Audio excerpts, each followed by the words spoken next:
Hey, hey, folks.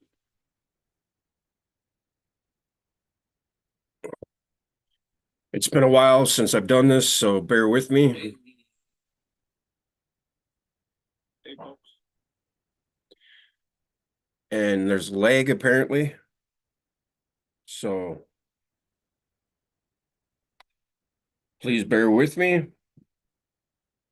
And I haven't done the Zoom thing for a while, so I don't know how to get back to my. So something might happen here. Just bear with me. Okay. I don't know how to get back to.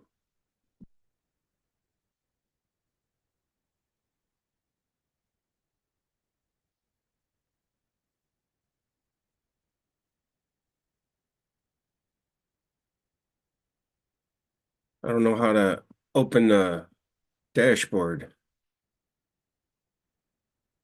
to let Phil in. So, oh my God. I might have to restart all this. I don't know.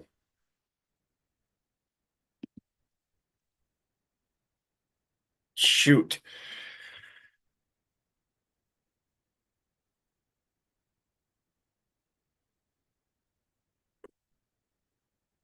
Oh, here it is.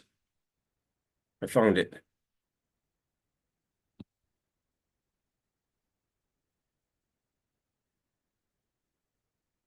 He hasn't been here yet.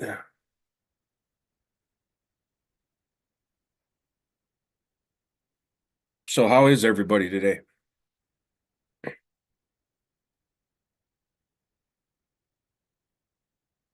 Hey, Menza.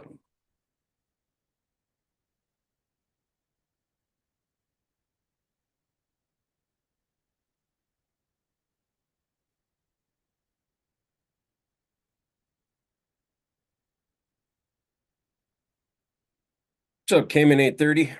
Scotty boy. How you doing, brother? Yeah, it's been a minute. It's been a minute. I figured I'd get back on here and see if I can't start back up, seeing as it's the downtime for my job and all.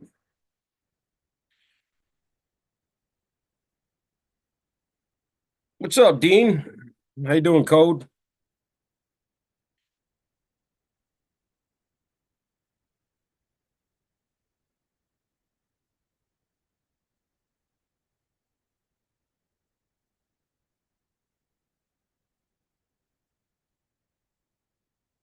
He's usually on time, but today we're going to talk about, ascension and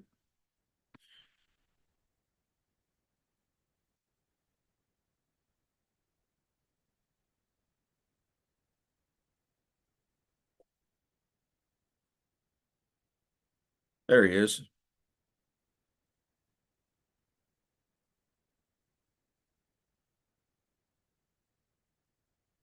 Hello. Working on it. Hang on, bear with me, bear with me. There he is. He's connecting his audio.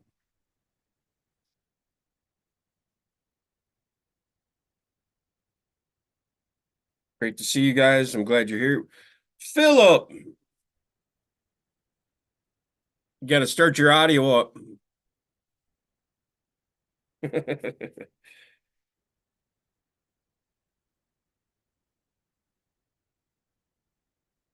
Unmute. There Can you you hear me go. now? Now I can hear you. What's up, brother? That's the second time I've done that. How the heck have you been? Yeah, very good, very good. Good. Cracking on. I've been writing all the time. How you been, man? I've been all right. Been bowling a lot and working and went Well, through a you're not little working, dip so in downtime and yeah, got away from YouTube for a while. yeah, good idea. Yeah, stopped smoking the marijuana for a while and You're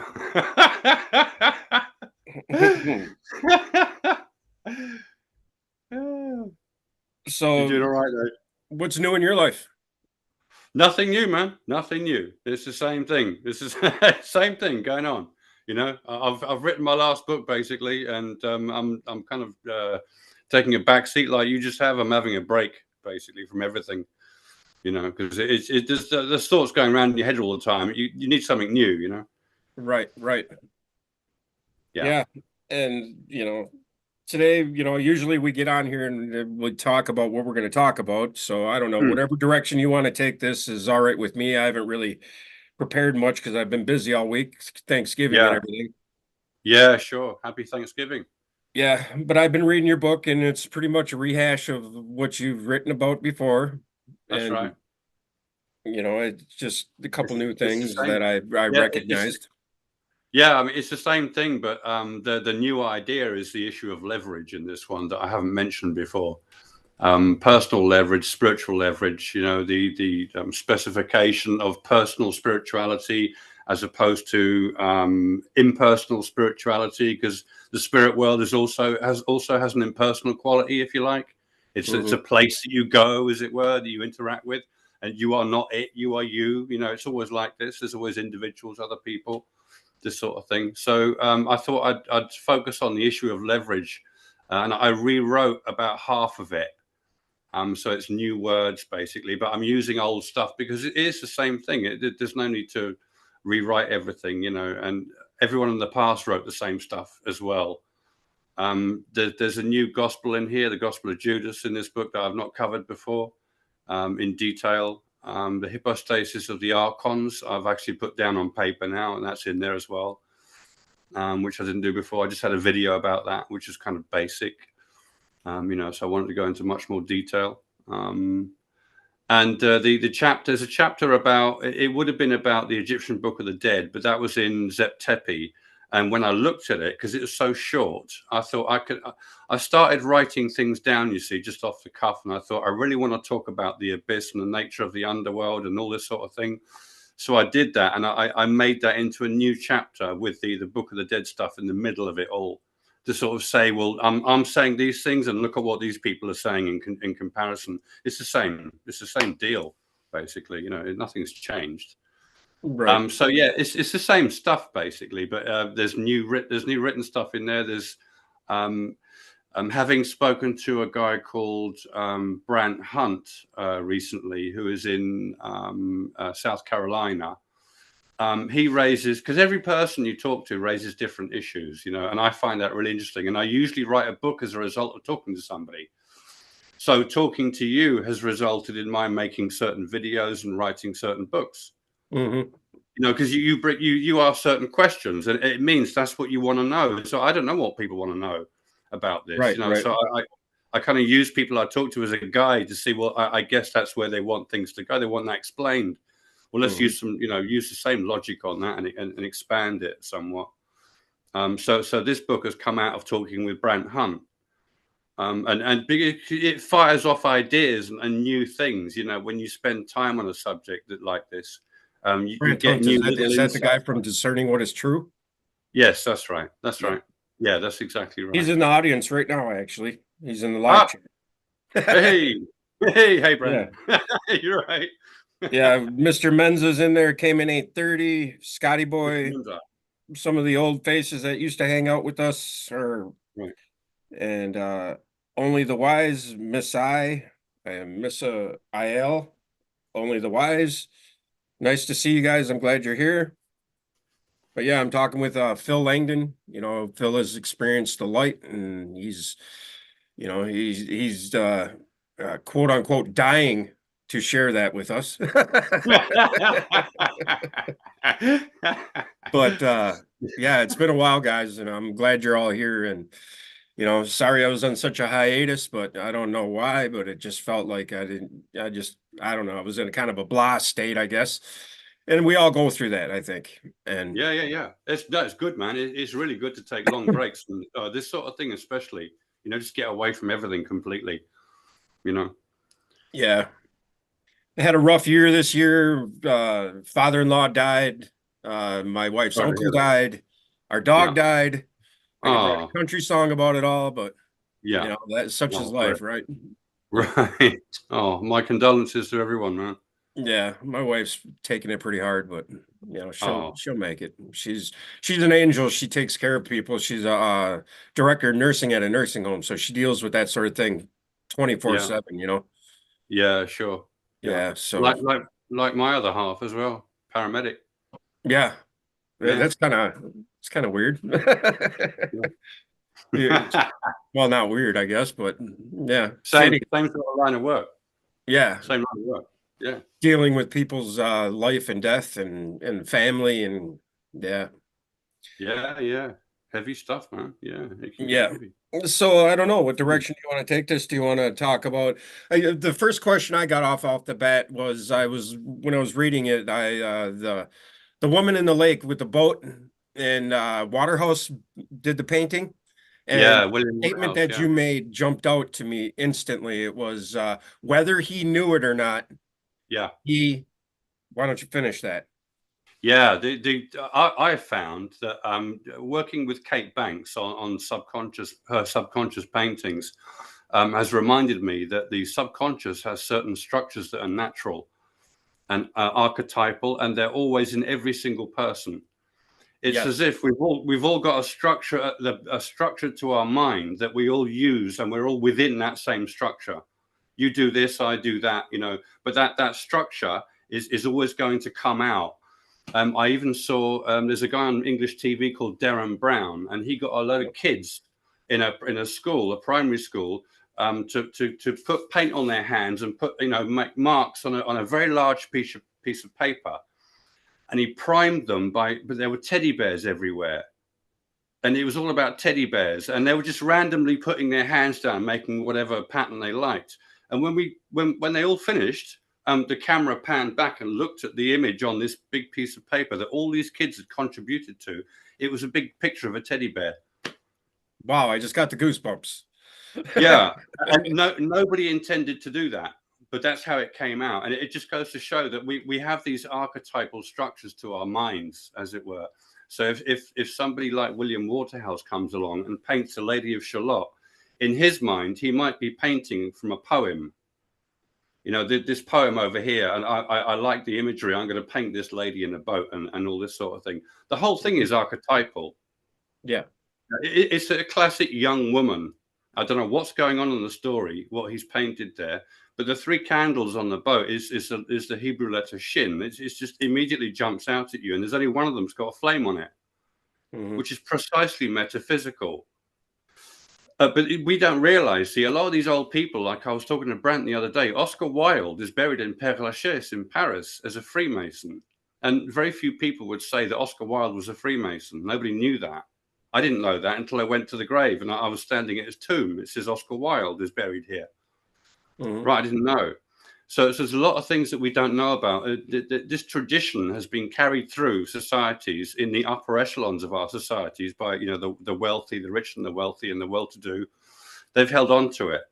Unfortunately, it comes out in various guises in different cults and sects and what have you. There's this theosophical society today.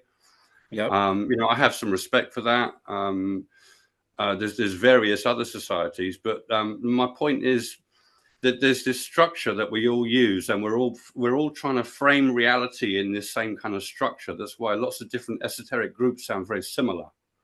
There's only a small amount of things you can use to say, well, here's what we've got, and this is what we do with it.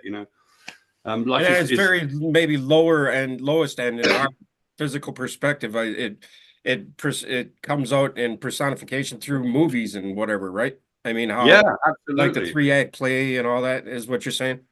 Yeah, yeah. I mean, many movies are the same movie remade over and over again. It's Yes. just with different actors and a slightly different storyline.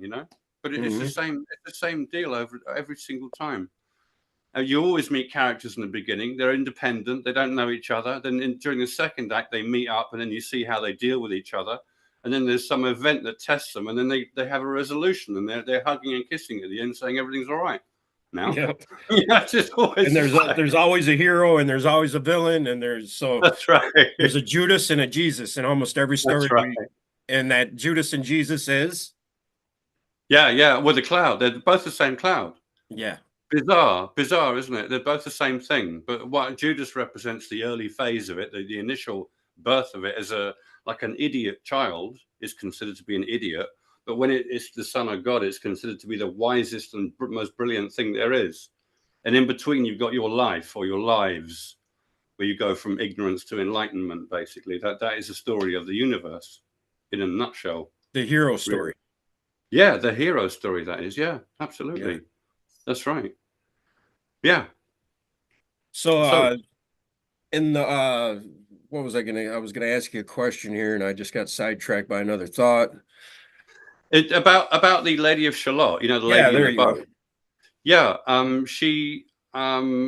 I know it's an old painting, and people can say, "Well, it has nothing to do with what you're saying, Phil. It's not these things." But again, when you talk about archetype, we can easily see the same archetypes in these or old paintings from the Renaissance period and from before. Really, humans have always done this. We've always put our best ideas into paintings and things that are recorded forever, so to speak, or for a long time. So all the artwork from the last few hundred years is going to be very similar, and it is. I mean, if you go to the Vatican, you'll see the Madonna and Child 150 times. I mean, how many Hmm. times do you want to paint that? Well, why do you have to keep painting the same thing over and over again? You know, William Right. Waterhouse's painting is an equivalent, in my mind, to the Madonna and Child painting. It's just effectively the same thing, but her child is a boat that she's sitting in, and she's sitting in it because it created her in the first place. So Hmm. it is the creator. She's sitting in her creator as she has come from the creator.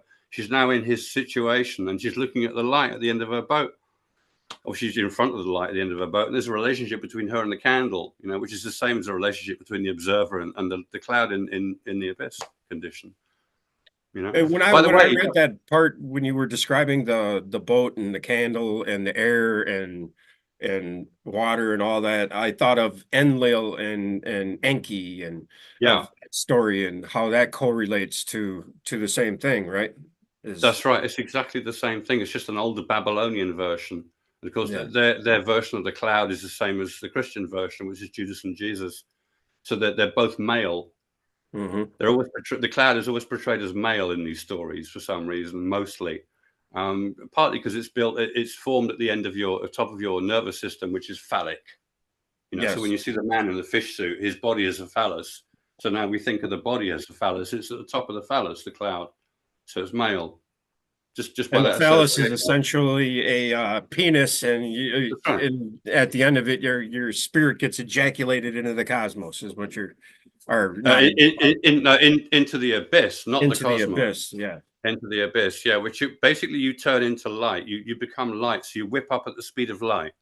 And at the speed of light, we have technical understandings about the speed of light that are established now.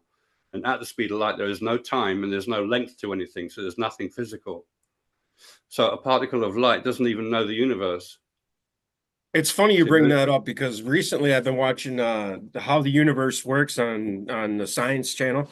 I don't know if you've ever watched that yeah, many times. Oh yeah, program, and oh yeah, it's funny how their descriptions have evolved about black holes and how they correlate to our universe, and maybe we can get into that a little bit. I don't know, but yeah, it. sure. But what you're saying is, so this Lady of Charlotte, the painting, is pretty much like Goldilocks and the Three Bears. I think you went over that in the book even, and Yeah, how it's just an underpinning in all of folklore and movies and you know, right? yeah, yeah. And That's right. so even if you're not an illuminant, you're gonna if you're an artist or a creator of some sort, it's gonna come out just because it Yeah, is the creator, right? yeah. Because it's the structures that are already there that we work within. So they're automatic. These structures, these mind structures. Yeah. I have my The dog male looking and at me female. right now to throw the ball. Sorry. That's okay. That's okay. I mean, you know, Carl Jung, the psychologist, he categorized these things as well, and it looks like the content of a movie. He applied the anima and animus, the male father figure and mother figure that you associate with your parents in early life, but then you grow Hmm. up, but you still have these issues in your own mind. They're basically formations that come from your youth. Yeah. This is how we relate to the world. We relate to it through our parents first and our siblings. And these all have places in our brain, so to speak. And he used the tree of life to show the structure of the consciousness or psyche that we have, and it's very structured. Yeah, it's very particular. It's predictable. And that's why people fall into psychological traps that are always predictable. They display the same behavior as someone who's completely in a different country that has nothing to do with them. They've not related to each other, these people, but they're showing the same behaviors. Yep. So it suggests that the psyche has a structure. It really does. It's not just whatever, like the spirit, like the Oh, guess limitless who joined us? imagination. Yvonne Gordon's in the house. Ah, hello, Yvonne. Hello. Sorry to cut you off. Thanks, Yvonne. But yeah, if anybody has a question in the chat, just put it in all caps so I can notice that you're asking a question, and then I can maybe get it through. But yeah, so now I lost my train of thought again. Go on. Yeah, we were talking about the Lady of Shalott and the structure of the fact that we have structure, and that it comes out even if you're not an illuminate, because there aren't any illuminates on this planet essentially. So everyone's responding to their psyche, but some people higher and some people lower. Depends Oh, on how and you. going to that point, so I was watching a Jason Gregory video recently when he was talking about how our technology right now is making us think that we're in the age of enlightenment or the age of progress, when in actuality we are in the age of darkness or the Kali Yuga. Do you have anything to say about that? Yeah, I do. I kind of agree with that because technology isn't going to help anyone become a wiser. It doesn't help you become wiser. It's just a functional thing that allows you to get something done in a quicker amount of time, maybe. Mm-hmm. I have a coffee machine. I no longer have to grind the beans by hand in a mortar and pestle. Right. You see what I mean? That's just going to take longer. I'd still Yep. do it, Right. So that's all I think of technology. It's just a convenience. It has nothing to do with enlightenment or anything like that. Just because Yeah. people are intellectually clever, they can make a circuit board. Okay, that's much better than we've done before. Go back 1,000 years, people are just catching animals and eating and living and having pretty normal lives, and a few wars here and there, what have you. But that's about it. And now we're making circuit boards and playing video games and doing all these weird things that aren't helping anybody really, unless they're educational. Right. Like a So book, do you like a think it book. was easier in the past to become an illuminate just because there was less distraction? And No, no? no. No, I think it was easier. I think it's easier now because of the amount of information that's available to us. In the past, you see, nobody could verify the things about the outer universe and what was going on. They only had thoughts and ideas about it, so they spoke about it a lot, but they couldn't verify anything. Now we have Mhm. fantastic telescopes, so we can see the nature of things out there and how they react and respond. So that can confirm things for you.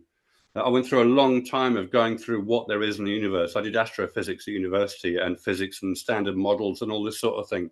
I got it all down years ago. And I was looking for an overall principle, and I found that in the Kabbalistic material, Stan Tenen, Arthur Young, these kind of people, they realize there is a natural progression in nature that reflects this idea of going from stupidity to enlightenment, as it were, concerning this initializing cloud and the seed or root condition of it. And by the way, there's a lot of things to say about the universe, because now we have the James Webb Telescope seeing new things. Yep. Right. So, and it's challenging concepts. But you see, in my mind, the universe, I would always compare the universe to a tree. And a tree does not grow out of the ground. It doesn't start growing with a big bang. Do you Right. see what I'm saying? There is no big bang. That is a very unscientific term, big bang. The Big But Bang. Yeah. yeah, but people automatically take it on and think, well, that's what they're talking about, a big explosion that's nasty and hot and broiled. We can describe it like that initially, but really what you're looking at is the growth of a tree, but in cosmic terms. So there may be a very small initial fireball or something, but after a short while, it's simply going to become material and get more and more cold. Right. The Big There's Bang to also me, the Big Bang to me, I just wanted to clarify this, because I've had this assumption in my head since I've met you and you've described this. The Big Bang to me is the T equals zero moment. Am I It's wrong just, yeah, there? T equals zero is a seed moment that generates this initial spark, the Yeah. initial growth. Yeah, yeah, like a So seed when it germinates. okay, maybe so did you answer my question? I the Big Bang is equivalent to the T equals zero or no? Yes, yes, Yes. Okay. basically yes. But obviously there's all sorts of details we need to go over there, you know, because Big Yeah, it's Bang is just not a the Big scientific Bang term. is essentially a sensationalized term that Yeah. people can't wrap their minds around and can't bring back to T equals zero, is what you mean. Yeah, and they only call it Big Bang because there's supposedly nothing before it. You know, there's nothing before the seed, as it were, in their Mhm. mind. Yeah, there's a lot to talk about there, a lot. You know, and it gets very Right. very heavy and scientific. Yeah, it takes a long time, man. It's not simple at all. Well, no, You know. because I'm still confused about it. I just Well, yeah, no, I don't think it's important. I don't think most people would understand it anyway. Modern scientists, if you say, well, I compare the universe with a tree, they might say, okay, that's a good idea, but we need some details and you need to work out exactly what's going on there. In my mind, it's extremely clear, but there are certain aspects to it that are very specific. For example, T0 is not a point in time that has gone. right. It always exists. It always And exists, that's and he, that's the point of illumination that you re-experience or you experience after you become illuminated or when yeah, you the illumination experience is the root of what is manifest. Yeah, the reason you're there is because you are the observer. There is only one observer in totality. There is only one being. We call this being God, who has become many beings, like you and me. right. It's the most interesting thing to do. What do you do with eternity when you're perfect and need nothing? Well, if you're alone, what you want is companionship. So, in my mind, the purpose of the universe is to generate spiritual companionship. That's it, basically. Excuse me for 1 second. I have got to get rid of my dog. She keeps chewing on this Yes. ball in front of me and it's driving me nuts. Get over here, Luna. Come on. Come on. Keep her in here.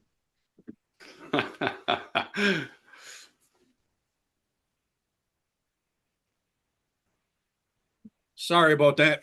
That's all I right. don't know if you could hear her doing that, but she was doing it right next to me and she's squishing this No. ball going. Just like the distractions in life we have when we're trying to learn, it's like, come on, man. But yeah, Yep. I was going to say, to be honest, I mean, looking for these things, to understand how the universe starts. This is not important. What's important is learning logical structures, learning how to use logic. That's the most important thing I've found. If you can think your way out of a wet paper bag, you're doing well. And the reason this is so important, and I think a lot of people in the world today don't pursue, is because they think it's all about being nice and that God is so nice. If you're nice enough, you can go to heaven. That's all you need, just to be nice, as if you don't need any intelligence whatsoever. You see, right. so a lot of people, if you look online, the only place to find people, as it were, just to have a look at what humanity can be like. A lot of people who think they're nice are actually not very nice, in fact. Do you see what I'm saying? There's a lot of Yeah. psychological problems with people. Then they tend to try and fool themselves, and that's why I emphasize: be honest with yourself. You must be honest with yourself about your own nature. You have to. And self-honesty to me is nothing more than discernment. If I had to categorize self-honesty, because I've said self-honesty to other people, and they say, "We don't know what you mean." Well, it Mhm. means discernment. Right. Being honest about information in the first place. If you don't know something, you don't know it. Look at science. It keeps changing its mind when it comes to the cosmos. Why does it keep doing that? Well, because they're doing the best they can. That's Yeah. all. This is the best they've got at this point. 20 years later, they've advanced. Now they know better, you know. So we can rely on them to some extent. There's also an issue about overstructures in that you cannot wipe away the last 100 years of physics. just like that, just because you got a new telescope in space and it's seen something Right. new. You do not wipe away your 100 years of physics. What you do is Right. Because add they've to it. convinced themselves that something is this, and yeah. Right, but you've also got an added problem in today's world that wasn't around before, and that is the media, which I've raised before. The media are the biggest problem on the planet, in my opinion. They Right. are creating most of the problems. Yeah. They're telling people things, and they're thinking, well, we're innocently telling you the news. If there's an awful lot more going on than we hear about, and it's usually geared towards certain things, and it's usually hyped well out of proportion. Yeah, You that know, goes back to the victor goes the narrative. yeah, this sort of thing. Yeah. Well, I mean, that I have an issue with media, you see, because you can't really truly be honest on media because there are so many rules. And the media don't want you to go too far when you talk about spiritual things, because most people who talk about it are really what you call dodgy people. You know, they're not presenting truly; they're actually presenting a front or a mask or an image or an idea that they don't actually believe in. They just want your money. Oh yeah. You know, and it's easy. It's easy just to sit there and prognosticate. You know, it's so easy. If people give you money, why would you go to work? You know, and all this sort of thing. This human nature again. You know, being dishonest. That's the Yes. thing about people. They're so dishonest when they do things like this, especially when money is concerned. That's when dishonesty comes into it. I mean, imagine one of your politicians not being paid for their work as a politician. What if politicians had to volunteer their time? That Yeah. would change a few things, wouldn't it? And there was no money in it at all. Yeah, it No would money. change a few things. Yeah, remove all the money. Let's see how people behave now. Your Congress would be empty. You sound It would pretty be animated empty. there, Phil. I like it. Totally empty. But it's true. I mean, we're dealing with human nature here, you know, and reality is above human nature in a way. Mhm. But people want it to come to them. You know, there's another issue. They think that they are not separate from the truth, and that their self righteousness is righteousness. People tend not to distinguish things. They oversimplify things. I've noticed far too Mhm. much. So self-righteousness now becomes absolutely righteous. You know, it's a completely different self-righteousness and righteousness. Totally different issues. Anyway, So yeah, going back to the Yuga thing, the Kali Yuga. So what you're saying yeah, is you just rehashed the question I had in my mind was, do you think media and technology and whatever is pulling us further from what we need to have to become illuminated, or do you think it's like the yin and yang of the situation where you could use that to become illuminated, but you know what I'm trying to get at there with that question? yeah. I mean, the fact that we have loads of information available on the internet, everyone's talking, everyone's putting stuff out there. That's very useful because we never had that before. And Yeah. I've been using that ever since. And I became illuminated after the internet came in. Notice, and I was using it for many years to gain Right. information. I was looking at Stan Tenen through YouTube to start with, you know, and then I got involved in his foundation. But yeah, I think that's the only thing that's of benefit: the fact that it has information for you to verify what you're thinking is real or not. You can verify reality. You can find out very quickly if somebody's talking out, you know, complete bollocks, because there'll be somebody debunking them in 5 minutes anyway. You see what I'm Right. saying? Yeah. So I Whether or think not it's they're very right or useful. not. Yeah.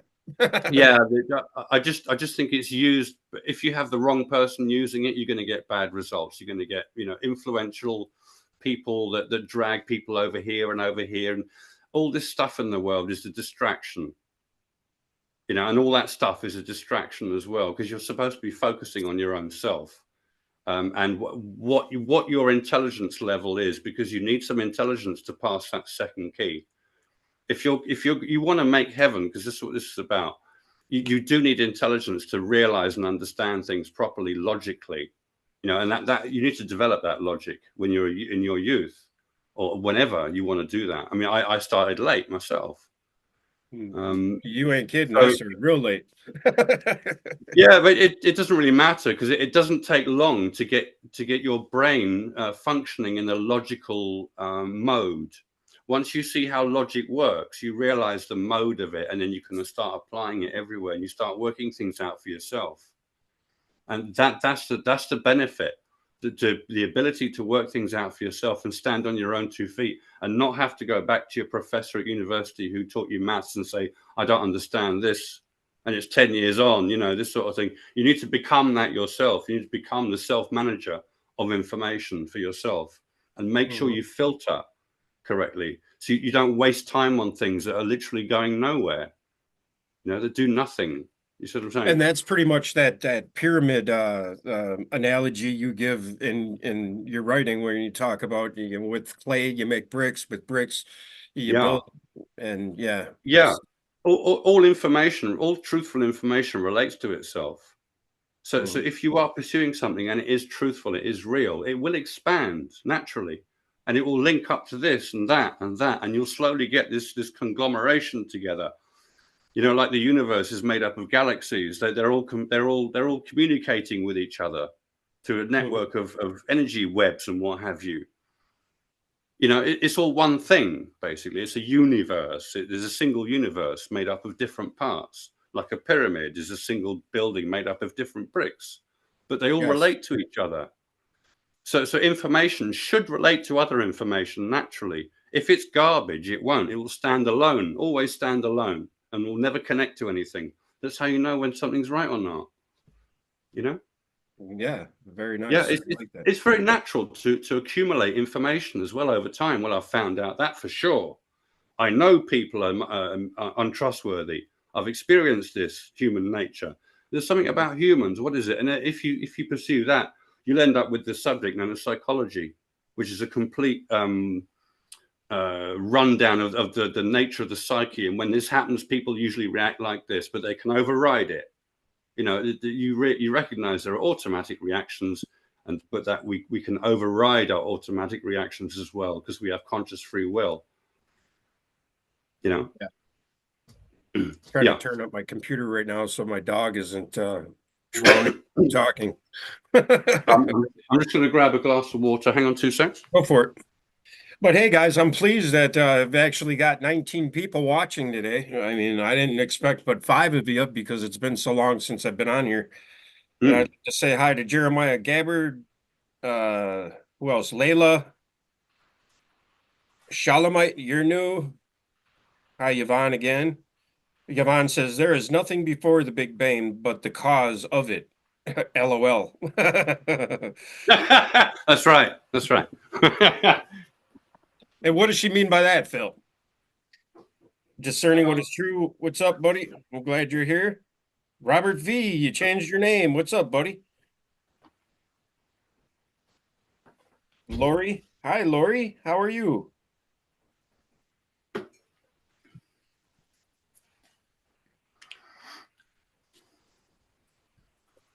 How many people there, Steve?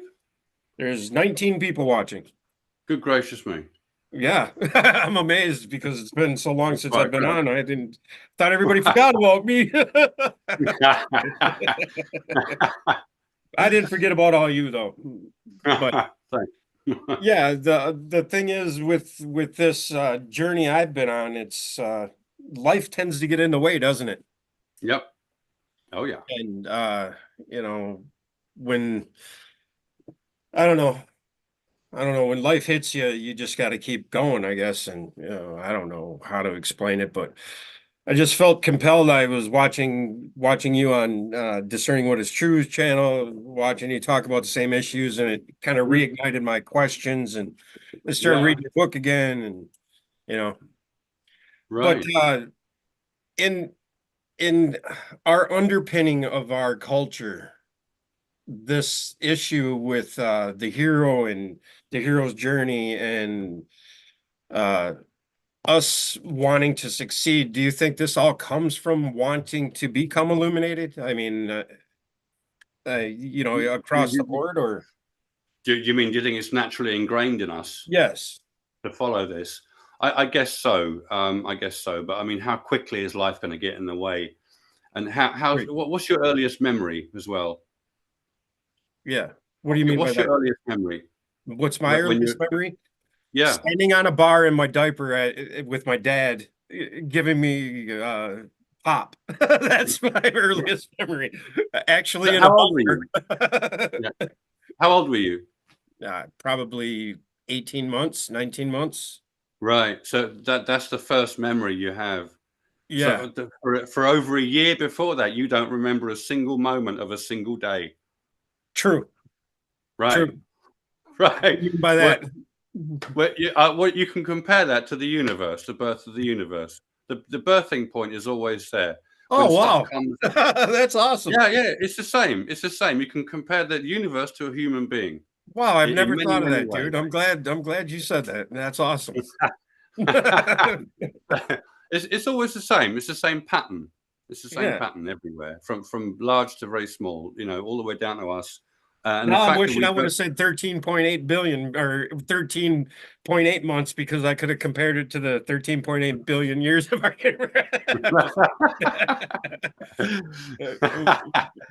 uh, going back to the yugas, do you think I don't know if you answered this straight out or not, but you did answer about the technology and how it can help us and whatever, but information yeah, by itself, good do information. you think there's a point where there'll never be a point where a lot of us become illuminated, right? I mean, You mean the whole planet?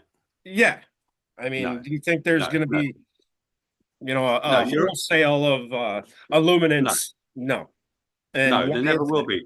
No, no, because you can't do that until you're in your 40s or 50s or 60s. So anyone before the age of 40 is not going to be there ever. It doesn't matter what time of history you're in. It's always the same. It takes years to learn all sorts of things to verify things to yourself. You It's know. funny you say Well, that because it wasn't until I was 44, I think, and it wasn't but 2 years after that that I met you. But it was only 7, 8 years ago where one day I was looking at the sky and something popped in my head, and I'm like, and the fear of Nibiru. I've gone over this before. I thought this mm, planet was coming to, and the whole Sitchin thing, the whole mm, Zacharias Sitchin with the mm, Anunnaki and that all that. I followed that path, and then it led me to mm, you, and then all of a sudden, boom, and then I thought, well, I'm on the truth now, you know. mm. Yeah, So yeah. so what you're saying is life gets in the way or not gets in the way, but I don't know. I don't even know how to put word the question. Yeah, you're always going to experience things. That's just the nature of life. There's always Mhm. going to be a meteorite that's going to land somewhere. I see shooting stars all the time. Everyone does. Stuff happens all the time. It really doesn't matter. If you want to boil down what you're doing here, then in my opinion, and it has to be down to my opinion, I can't say this is true or not. It's just what I think. I Hmm. think everybody's here to generate heaven for themselves. In a nutshell, that's the single idea that we're doing. I know there's other things about the universe that we could discuss, how difficult life is on Earth and whether we can do this somewhere else. If you can do it on Earth, you can do it anywhere, it Right. seems. Anyway, but regardless of what goes on out there, on Earth, we have humanity, and their predicament is are they enlightened or not? And of course, wisdom is always a better idea than ignorance. Ignorance destroys everything. Everything just gets destroyed. I mean, look at Lauren and Hardy. You know, do you know what I mean? Laurel and Hardy. Lauren and Hardy destroy everything they touch. Right. Yeah, that's the comedy of Lauren and Hardy. That everything gets destroyed, Right. completely trashed, and that to me is just a parody on human nature. This is true. So the ignorance of human nature destroys things, and that's what mostly we see: a lot of destruction, And destruction of that's what's going on in our relationships. world today with Palestine and Jerusalem and yeah. Everything, yeah, Yeah. everything. Just a wish to destroy instead of build and create. This is a completely different mentality. So the destruction mentality I associate with people, and the creation mentality I associate with enlightenment, because it doesn't seek to destroy anything; it seeks to repair and heal and make better. It's a Right. different mindset, you know. We've got 25 in the house now. Whoa. Hey, Michelle, nice to see you. Scotty boy, I think I said hi that way. Hi. King Kong's back. I'm glad you guys are all joining us and talking to Phil about enlightenment and issues of human nature and how we could, I don't know, better ourselves in the way of becoming illuminated. And Mm. it's not, speaking on that point, it's not going to, I mean, do we think of it as a goal or should we think of it as, uh, you know what I'm getting at there? How Yeah, it should might. we frame our Yeah, thought towards that? I'd frame it as a milestone. That's all, a milestone, because you exist before and after it. You know, there's no real difference to your existence after it, apart from what goes on up here. It's quite Hmm. different. It is quite different. That's true. But a lot of things are said about it are said by people who haven't got it. And again, with this YouTube media thing, hey everybody, I saw a YouTube video just this afternoon advertising apparently the place beyond thought. Would you like to achieve the greatest thing there is beyond even the level of thought? And I thought, you idiot, you don't have no idea what you're talking about. I guarantee you don't know what you're talking about. And you're telling people, I mean, look at an average person. Are they even going to get any close to that? Anywhere close? Right. No, they're not. They're not. Let's face it, they're not. Hmm. And nobody tells them what is important for in terms of information for them to get their heads around. I can tell you in 2 seconds what this information is. It's this distinction between spirit and energy. Just get your head around the distinction between those two things. Energy is stuff that does things. Spirit is being that observes the doing of things. They're completely different. Yep. If you can see that distinction, you are nearly there already, because Yeah, that's that the was the only first major. lesson you told me to wrap my head around was the dual Yeah, opposites of nature. Yeah. yeah. It's the major thing. It is the major theme in terms of illumination, because that becomes your norm, your bread and butter. Afterwards, you realize that distinction and you know it for good, and you can see it everywhere, and you can see how people make mistakes on it as well. They don't realize the distinction between their spiritual nature and their physical psyche. They think that they make mistakes. They think something that was spiritual, the imagination, the limitlessness of your imagination, is spiritual. It's not your Right. psyche. That is spiritual because it's limitless. Yes. Spiritual nature is limitless. Yeah. See, so it must be your spirit. You have an imagination outside of your body. You carry on thinking, you carry on exploring with your mind outside your body. It doesn't matter if you've got a body or not. That continues. See, so You it's mean not physical.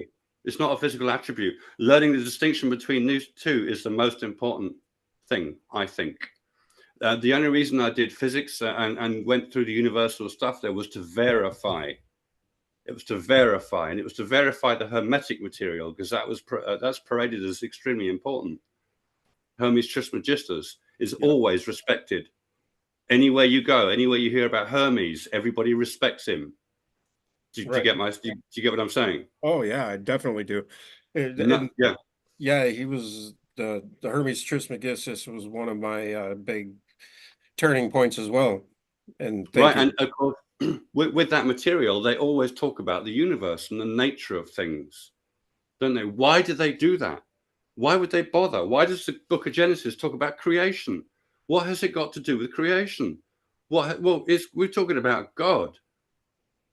If we're talking about God, we need to understand what we mean by that. You can't just bandy the word God around, because people use it totally incorrectly, along with Jesus. Well, Jesus said this. Yeah, but there's no such person. What's wrong with you? Nobody said that. Someone wrote it down because the thing that is Jesus cannot speak. But you don't know that because nobody's ever explained it to you properly. So you think that there was some guy 2,000 years ago doing these things. That is a personification. How mhm, long does it take for someone to realize that for themselves? I can't force it on somebody. I can explain all of it. And if you see the explanation, you'll start to see for yourself, oh, sugar, it is a personification. That is impossible. A person cannot do that. Nobody would do such a thing. Nobody would behave in this sort of way. You see what I mean? And mhm. it's especially exposed in I think, the Gnostic texts. And I think that's why they weren't included, because they're too personalized. They're too informational in the things they give away, and the fact that they contradict the standard content of the Gospels if you're interpreting as a person. If you think the apostles were people, Do you see? I mean, there are so many examples that reveal that the contents of these gospels, whether Gnostic or biblical, are all telling you about the nature of your own psyche and your brain. You know, the apostles represent your brain effectively, and Jesus is the enlightenment that comes to your brain and suddenly appears to the apostles. Essentially, the Last Supper painting. Yeah, the Last Supper. My goodness, what have we got there? I've got a question from Robert V. He says, uh, how do we know if we are already enlightened? I mean, you just know, right? I mean, you just know. Well, yeah, but obviously there's going to be some kind of event. There has to be. You cannot sit under a tree and have one thought and think, oh, that's a nice, clear, crystal thought. I think I'm enlightened. No, no, Right, right. no, no. Why don't you rehash quickly on your experience and correlate it to like the biblical verses about the earthquakes and maybe that will make it clearer to people.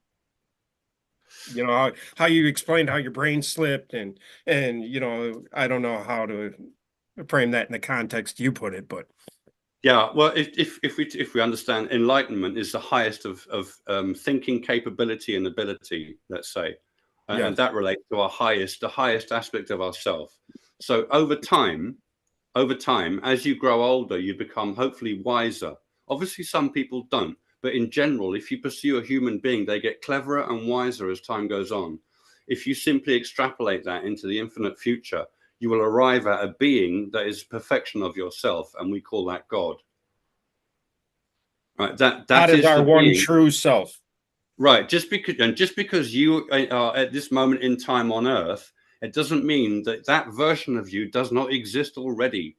It just doesn't exist here now. It exists in a timeless sense. Mhm. Timelessness is forever, forever, eternal. It'll cover every moment, a moment of our universe. Doesn't matter. So your eternal, infinite future self already exists as the being that we refer to as God.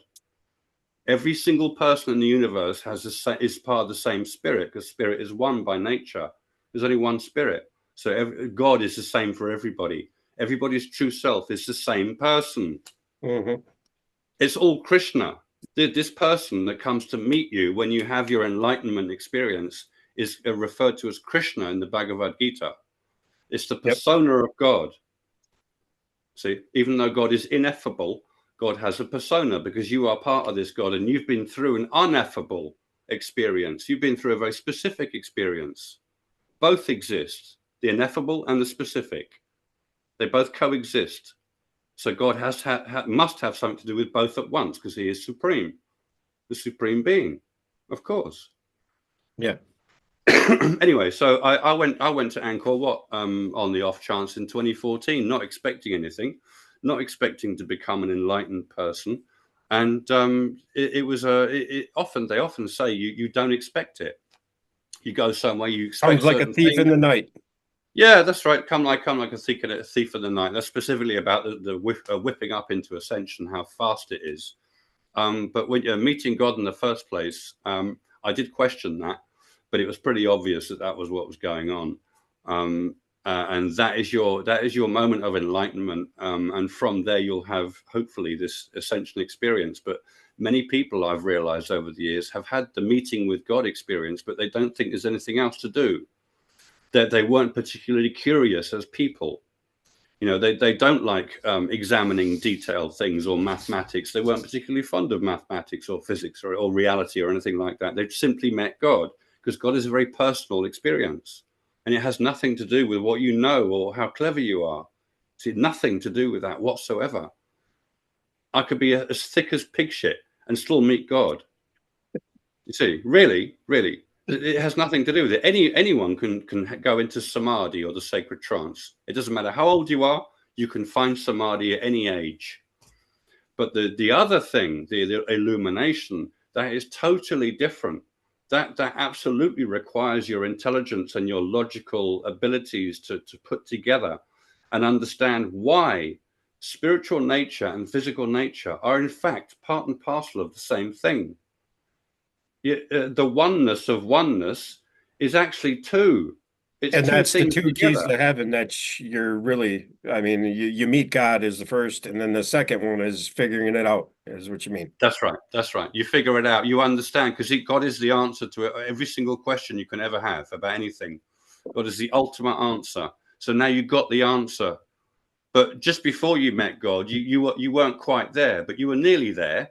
It's like you're at Mhm. the top of the pyramid, but the capstone is missing. So that last unification understanding is missing.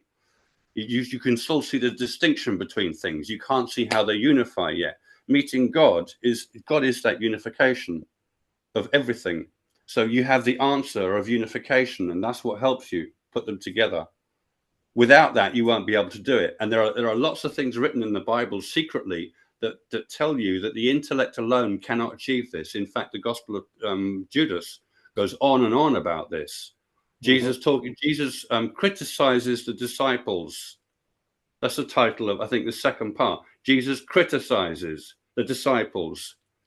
He's criticizing them about something in particular, but as it goes on, he's talking to the disciples like they're not going to get anywhere. And he says, look, you're part of this generation that won't achieve anything. What do you mean? We're your disciples. So there's this whole discourse in the Gospel of Judas about what their abilities are. Can they achieve the same status as Jesus? Is he always going to be the master? Are they always going to be his servants? You know, this kind of thing. When are they going to see the great and wonderful day of resurrection for themselves? You know, he says nobody from your generation will see it. But it's the language that he's using that will, if you don't understand this subject in the first place, you'll totally go wrong with your interpretation of what's being said. You won't understand it or you'll misinterpret it. He's simply pointing out the distinction between what's physical and what's spiritual. A being becomes ascended, not their physical body. You see what I mean? Okay. The apostles are the physical body. They Yeah. represent the physical brain. Yeah, the physical brain is not going to find itself at t equals 0. It stays in the physical universe at the time that it exists. It's you, the spirit, that goes to T0, away from your physical nature. Only spirit can do that. See, Mhm. another thing is that spirit in the abyss, there's a thing with discreteness and continuity. I don't know whether people are used to this terminology. Discreteness, continuity, they are exact opposites. Discreteness is something that has boundaries and is well Okay. defined, like this remote here. This remote, that is a well-defined, discrete object. It's not continuous. It doesn't exist throughout the universe. See, so if you look at light, when we measure light, we can measure it as waves or particles. There's the dichotomy. There's a misunderstanding. Is it waves or is it particles? If we measure it as waves, it's waves. But if we look at it and think, well, no, it's particles, it turns out to be particles. But it can't be both. Yes, it can. Of course it can. Light is discrete continuity manifest. It's the first manifestation of discrete continuity. So it has both. It has discreteness, which is thought of as the packet of energy that light is. You know, the quanta. They call it quanta. It's Mhm. a single quantum of energy. It's a unit of energy, basically, a particle of light. Effectively, that's how we measure things. We have this unit, but it's also a wave, and it behaves like a wave. And a wave is continuous. A particle is discrete, a wave is continuous. It's both at once. It behaves as both at once. It has all that possibility in it all the time. See, the whole range is available to it all the time. It is a range. It's a moving range, light, as it were, Right. physically. But its experience of its own nature is that there's no such thing as the universe. There is nothing physical whatsoever. It's simply standing still in an infinite empty abyss, light, as far as it's concerned. There is no universe. There's no time. There's no length. There's no physical. There's no nothing. See? It's a completely different kettle of fish. No, I don't see, but I'm Right. trying. Right. Anyway, so the most important information is the distinction between what is physical and its nature, that it has no being, it has no inherent intelligence. It cannot do things for itself. It's just energy that does its own thing. It runs automatically. It has no brain. It has no mind. It's just objects. It's things. It's not a being that can consciously think and reflect. You know, this cup of tea, is not thinking about the nature of the universe, Right. Right. is it? It doesn't know about thought. Hmm. See, so there's just that distinction. It sounds silly, but people get this wrong. You know, Yeah. so that is the greatest information you can immerse your mind in: the nature of what's spiritual, nature of what's physical. Examine them. Look at the differences. Spiritual is singular, always singular. Physical is always multitudes of things. It's this, it's that, it's all sorts at once. It's never singular. You have singular objects, I suppose, like singular particles. Yeah, but there's goodness knows how many of them.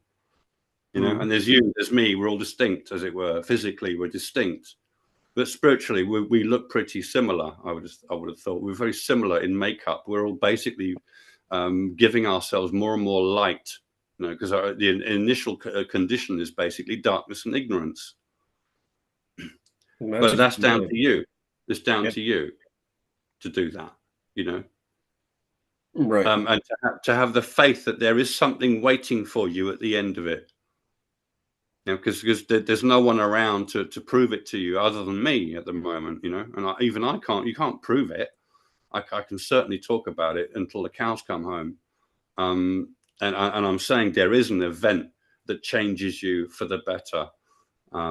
It's kind of ultimate. It's the ultimate event, and most people don't do it. It doesn't really matter how long it takes. It doesn't matter. You It's mean not. how long it takes as in this life or the next or the next or the Yeah, next or the yeah, next or the yeah, next? yeah. There is no rush. There's no rush. Right.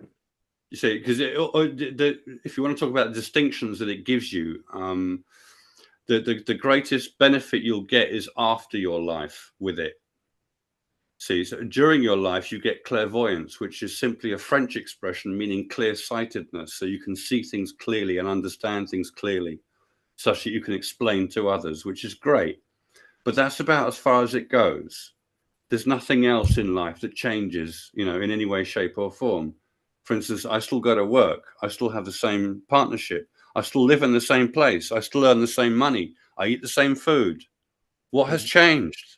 You didn't become Nothing. rich. You didn't become rich as far as No, no. There's no need. There's no becoming rich. There's no becoming Mr. Popular online, because what you're saying, people don't want to know the truth. They don't like the truth. They want to hear what they like to hear. Mhm. There's another problem with people. They want only what they want. I don't like that. I don't want to listen to that. Oh yeah. That's not a good idea, because a lot of things in life you're not going to like to hear, but you need to hear them because it's better if you do hear them. You'll be wiser as a result. Is wisdom not the goal in life? Is wisdom not a goal anymore? Is it just to be a show off, the biggest show off? Is that it? Is that what makes people tick? Well, Showing I think off? social media has ingrained that or manifest that in our society these days is exactly what you just said right there. And Hmm. yeah, and that may be what's driving. I just keep getting this Kali Yuga thing coming up in my head. And do you have anything to say about that? And as far as when will we pull out of it, or do you think there'll be a mass uncovering, or No, no? I don't. No, I don't. I think it's very, very slow and steady. I mean, look how many people have become illuminates in the last 2,000 years or 5,000 years. Okay, you go back over 2,000 years, 4,000 years ago, maybe it was much more normal. There were mystery schools designed to help you with this, and it's a lot easier than people think. People think it's impossible. No, it's not impossible. It's nothing to do with impossible. It's very possible, very doable. It's quite easy when you know how it's done and what it concerns. It's fairly easy. It's just a matter of doing it. You I know, just had this that's all. question in my mind when you just said that. Do you think information in today's day and age could be mucking up the process, like we're getting too much information, or do you think it's just our egos and our understanding of the information that's getting in our way? Yeah, you need discernment. You need a Discernment discernment because goes back to there's so discernment. much information out there. You need to be able to discern what is useful. What is Yes. useful? Yeah, yeah. I personally, I found the Stan Tenen and Arthur Young to be very useful people. The Meru Foundation was an extremely useful set of mental skills that I picked up that I didn't know before, and I didn't learn at university. He looks at things in a different kind of way, which is very useful. I found Walter Russell very useful as well as an intellect for the distinction between spirit and energy. I found him most useful, and that helped me. But the rest is down to you. You know, you can read these people and look at this stuff, but are you going to take it seriously? Can you recognize its value? Recognizing value is a big problem with people as well, because an ignorant person will walk through a muddy field with diamonds scattered everywhere and just see little sparkly things here and there that look stupid to him because he's a farmer and he's more interested in whether like his cow is in the field, not interested in, you know, in diamonds. That's They're a good extremely one. I valuable, like but he that. doesn't know their value. Yes. Do you get me? Yeah, So I here's totally an get that. issue. There's Yeah. an issue. Yeah. So Do you, can you? the filters that are ingrained in our previous understandings of things can get in our way. And you know, what you're saying is that if like your information that got you to where you are may not necessarily get me to where I want to be. And maybe I shouldn't Right, even but be it should. framing it in that context to make it as an end goal, but that's essentially what you're saying, right?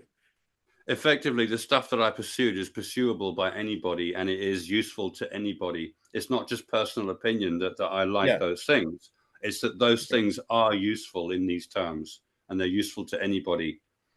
And then the question is, well, what do you value? Because a lot of people don't value this pursuit. They don't see any value in the spiritual pursuit because they think, well, I'll be dead and I won't have acquired anything or accumulated anything. In life, you're supposed to accumulate stuff and wealth and have a family and become Mr. Big and, you know, be the boss of the family and you know, as a man, and all this sort of thing. These are the values that people have. They don't value the idea of generating heaven for themselves, to have an abode for them to exist within outside of physical incarnations.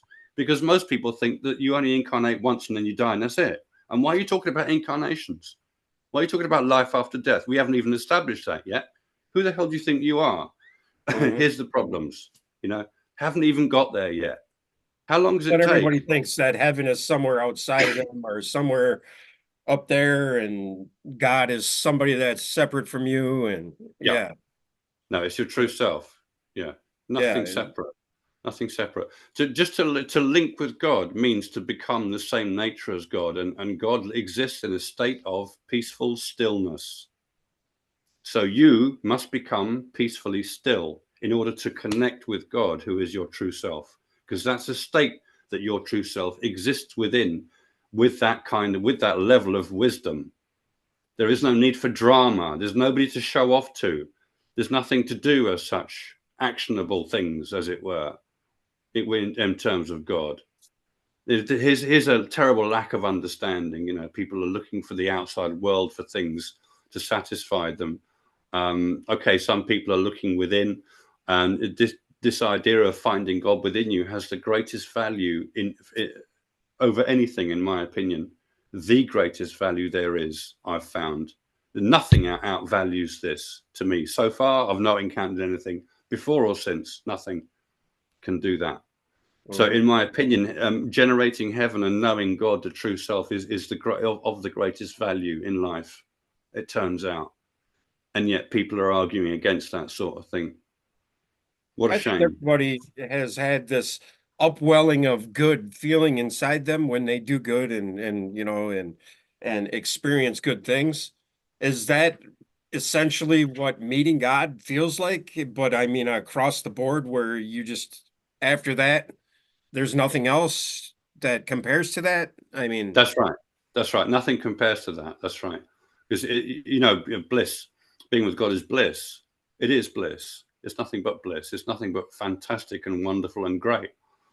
Um, that kind of sustains itself evermore afterwards. So my internal condition is very, very similar to that all the time. For instance, in my chest, I feel very, very light. There is no heaviness in my chest. There was heaviness before, a sense of foreboding all the time, a real dense, heavy feeling, you know, that I was going to upset somebody or something was going to go wrong out of my control and all this sort of thing. But when you meet God, you just you drop all your baggage because you realize all that stuff just doesn't matter.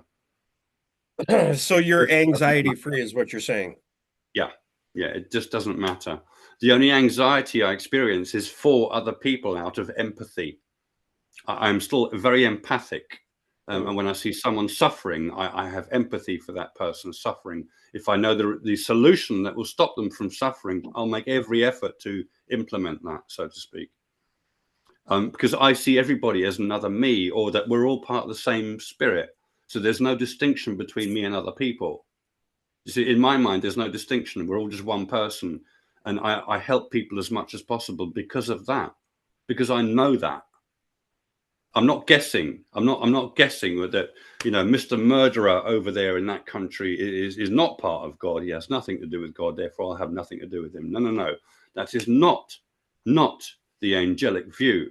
That is still an aspect of God. He's simply gone wrong for 5 minutes and he needs a bit of a slap or a talking to or a reality check or something, because God always gives you reality checks. That's what you get from God, reality checks. Mhm. Not checks. Here's £1 million. Go and spend it and do whatever you like. Go and have some fun. And God would never do such a thing. This is your highest self we're talking about, not some other person who is a Mr. Boss Man who decides what happens to people. No, no, it's your highest self. Your highest self only wants the best for you. And the best for you may not be to have that Ferrari, because you might drive it round down that road on Sunset Boulevard and crash tomorrow. And we don't want that. We don't want you to die for the sake of dying. We want you to make heaven and be fulfilled. This is I your think it's highest funny self. that you just stated all that because your previous statement, Yvonne says, I don't quite agree, Phil. God is impersonal, but spirit is the will and wisdom to create and reform continually, even if it does so through its creation. Isn't that essentially what you just said? Or no? I don't know what she means by that. I was talking about giving out presents to people, and people Yeah, who yeah, think yeah. that their riches are a result of being favored by God, when it Yeah. isn't, has nothing to do with that. Yeah, God, what being you your highest self, is going to say, hang on a minute, what's the best thing for you here?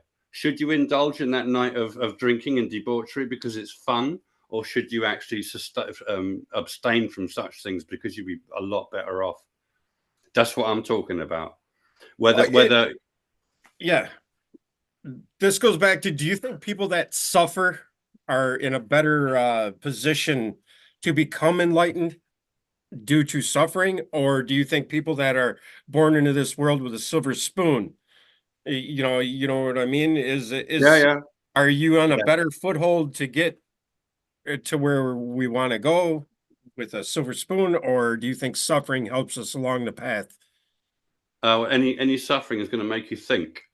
I suffered a lot emotionally in my past, for instance, and it made me think an awful lot and examine human nature, and then turn it on myself.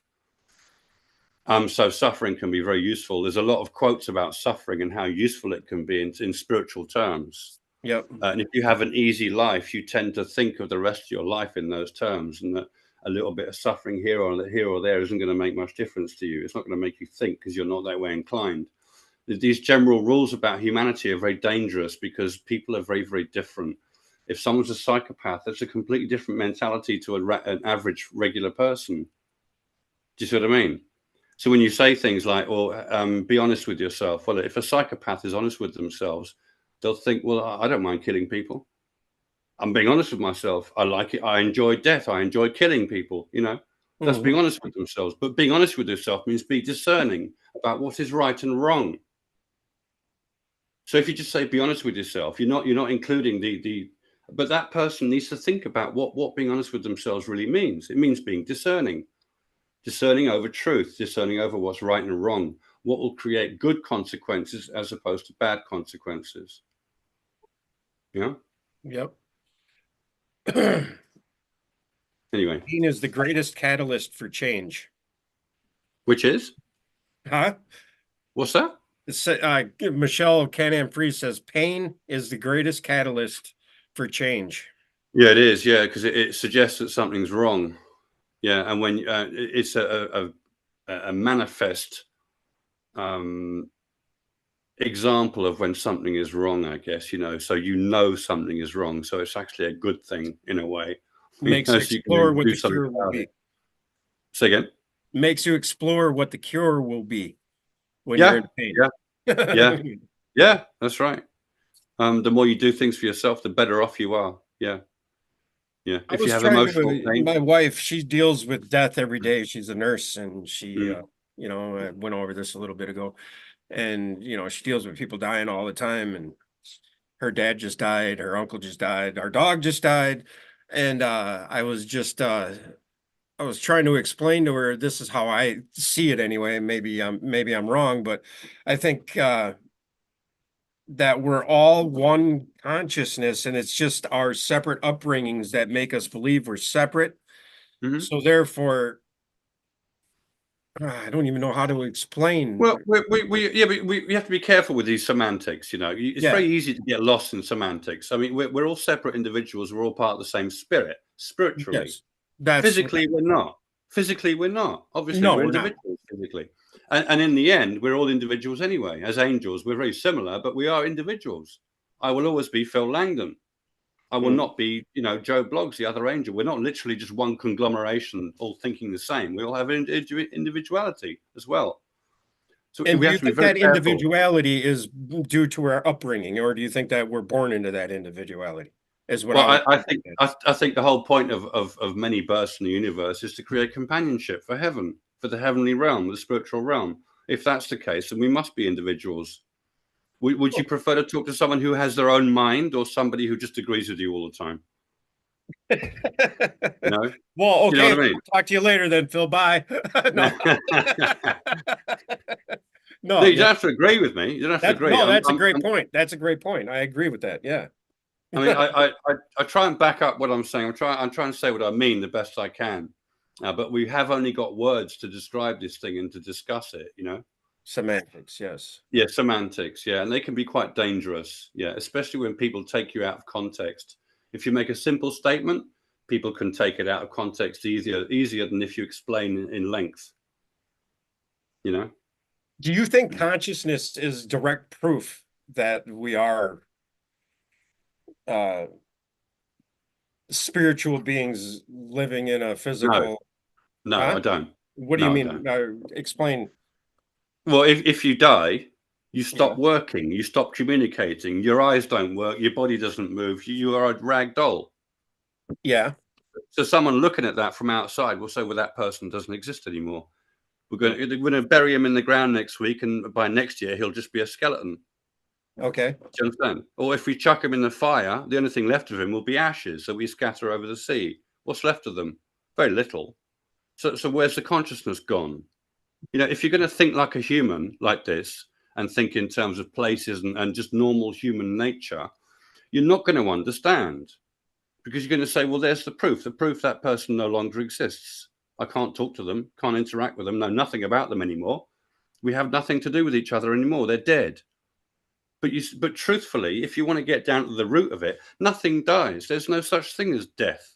What do you mean death? What are you talking about? You must be insane. Mhm. You cannot have sanity if you tell me there is such a thing as death. You must be insane because the particles that make up your body are a conglomeration of particles. Which one of them would you like to identify yourself as? Where are you in your body? Am I in the cell in my finger? Well, if I cut my finger off, where is my consciousness?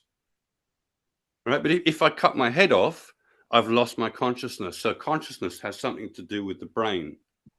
Right? So science will say, well, the consciousness is a product of the brain. And I always wondered about that myself until I found the root of existence. And at the root, you realize that there is the nature of observation itself is the key to understanding that you are eternal. Observation is the exact opposite to what is observed. We can do this just by logic. If what you observe is physical, let's forget for a moment that you're a physical being. Let's just recognize that you observe all physical things, all physical phenomena. Yeah. Right. Mhm. What is the nature of physical phenomena? It is transient energy, processing energy. It has no consciousness as such. That's all it is. So if the observer is the opposite state to what is observed, they must have opposite natures. The observer must be eternal if what is observed is transient. They cannot be the same. You cannot have transient observation. It doesn't make any sense. Observation is a continuity. What you see is a discreteness. Excuse me. You see, when you get into continuity and discreteness and you start realizing the nature of what's physical and what's spiritual, you realize their distinction. And in their distinction is the answer to what is eternal. If the observer is the exact opposite to what they observe, they must have the exact opposite nature to what they observe. Do you understand what I'm saying? Not Yin really. and yang. Yin I'll and get there. yang. Yeah, yin yang is the answer to this issue. Absolutely. You can apply that everywhere. That is a guiding principle to all of existence, the yin yang symbol, without a doubt. And through it, I can argue that the observer is an eternal issue, an eternal discrete continuity. Okay, You so follow this what? issue of consciousness is, yeah, I don't think you answered my question. Consciousness, therefore, is the observer. Is that what you're saying? What do you mean by that? Yeah, yeah. The Yeah, observer is the conscious source, the source of yeah, consciousness. So in my mind, if your body stops working, you, the observer, no longer simply use that body, right. but you And cannot see the observer. correct. They are not visible. We in spiritually we are invisible. There is no visibility to spirit as such. You cannot see God when you're with God. He's right next to you. You can't see him. See, so somebody would say, "Well, how the hell do you know it's God? Well, how the hell do you know you exist?" And what kind Yeah, of it's like that question is that? analogy where the blank piece of paper is everything, Yeah, and yeah, can you not see that if you meet God, you're going to bloody well know about it? Do you not think so? Do you not think that is going to overwhelm you to the point where you have no choice but to recognize this is God? I understand the nature of God now because he has literally shown me directly. You see, but you cannot prove it. Cannot prove it. So when you say is consciousness us the brain, I say no. I really don't agree with that at all. I think we are not physical in nature, and that we use the physical nature in order to engage with the physical system to allow us to make something that is a unification of what's physical with what's spiritual, and we call this heaven. Without physical nature, you ain't going to make heaven, because it ain't going to. You need a cloud has a shape and a form, and shape and form are physical attributes, not spiritual attributes. Spiritual nature is shapeless and formless, naturally. Fundamentally, even if you take on a spiritual body and have a shape and a form to look at as a spiritual being, there is an awful lot more to talk about than we have discussed, because the T0 moment of the abyss with the light and the cloud and the person, that is not what people talk about when they have near-death experiences, is it? They no, say, I I've went to had a one, and no, yeah. that's not even They'll close. say, I went to a reception area. I was met by a counselor, or I found myself in a cinema. I was looking at my death scene. I was looking at my life. They showed me my whole life. I had a That's life what I've had. review and all this kind of thing. Yeah, not oh, I saw a cloud in the great abyss. No, I No, had an out of body experience, and I seen myself on a table and all that stuff. Yeah. right, right. So this cloud and thing is specifically a root condition. It's a root condition. It's not the general prognostication in what people experience between lives. They experience a what I would refer to as a consensus reality that's established in the spirit world. And there would be such a thing. You see, there's another issue to talk about. It's extremely vast, that subject, extremely vast. And these things are very, very specific. If we're flippant about them and overly simplistic about them and our appreciation for them, we'll just ride over them like we're driving a jeep over the land. You know, who cares what there is there? It doesn't matter. No. If you have that attitude, you'll get nowhere. You won't get anywhere. You need to be discerning. You need to be very, very specific about these subjects to wrap your head around them in the first place, because they're very tricky. This is not simple in a way. It's simple overall, but there are so many consequences, so many consequences to a simple idea. Yeah. Anyway. Yeah, I appreciate all that explanation. And you know, I I don't know, life can just get so heavy sometimes that you I don't know. You know what I mean? I mean, it Yeah, just, well, yeah. You can't do this all the time. I no, certainly didn't. I certainly didn't. You know, right. it was a week of concentrating on one thing, then 3 months of not for me. You know, and so there's this sense of I have to do this now. I have to do this now. It's not possible. You can't. If you want to do it now, then I suggest you try and go into samadhi, the sacred trance. That's the actionable thing that you can do right now if you wanted to. You know, just switch everything off. Have a single light in front of you, maybe. Hopefully, you don't have any sensations or overly heavy emotions in you at the time. You need to feel quite at ease with yourself to allow yourself to focus on light and only that, and just be able to forget about your physical surroundings for a moment. You know, it's that. It's your conscious focus for a moment on the issue of your own spirituality that unifies you with your own spirituality, effectively, in this sense. Find the biggest, deepest, darkest cave you can and get a flashlight, is usually what you're saying. No, you don't have to do that. No.